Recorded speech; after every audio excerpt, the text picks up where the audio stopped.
cœur du 18e arrondissement de Paris, pour beaucoup de musulmans, la grande prière du vendredi se fait sur le trottoir.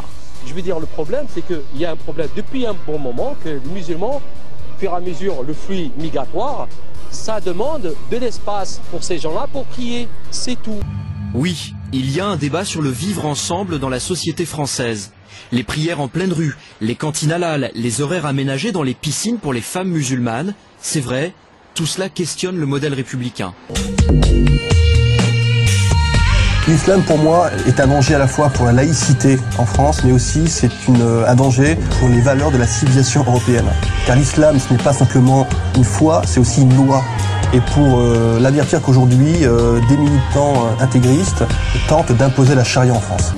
Nous pensons qu'aujourd'hui, s'il faut lutter contre l'islamisation, il faut lutter avant tout sur notre sol, chez nous, dans nos quartiers, dans nos cités, et pas à des milliers de kilomètres de l'Europe.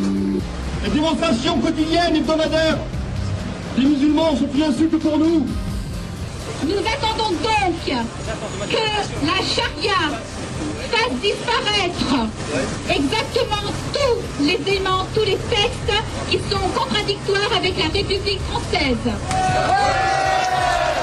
Nous avons le devoir de nous mobiliser pour empêcher un fascisme politico-religieux qui grandit depuis 20 ans de continuer à progresser et de remettre en cause. Nous nous élevons contre le prosélytisme agressif de l'islam, contre les occupations de l'espace public par la prière musulmane.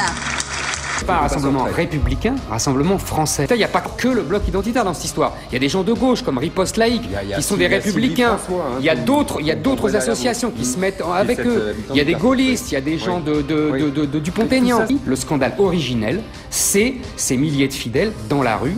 Je suis désolé, et c'est le scandale des autorités publiques. Dans ce pays, quand l'État est faible, il y a des guerres de religion. Quand l'État est fort, qu'il soit républicain, monarchique ou impérial, eh ben, il n'y a pas de guerre de religion et on vit ensemble.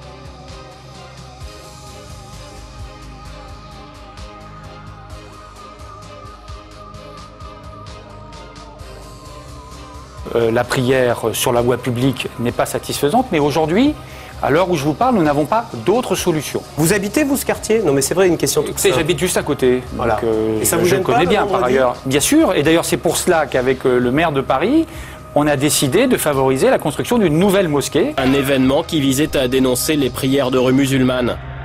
Le phénomène ne concerne qu'une dizaine de rues en France. Pourtant, quelques mois plus tard, la thématique lancée par les identitaires est reprise par Marine Le Pen, puis Claude Guéant. Les prières dans les rues choquent un certain nombre de nos concitoyens. Cette scène ne se répétera plus à Paris, Claude Guéant l'affirme.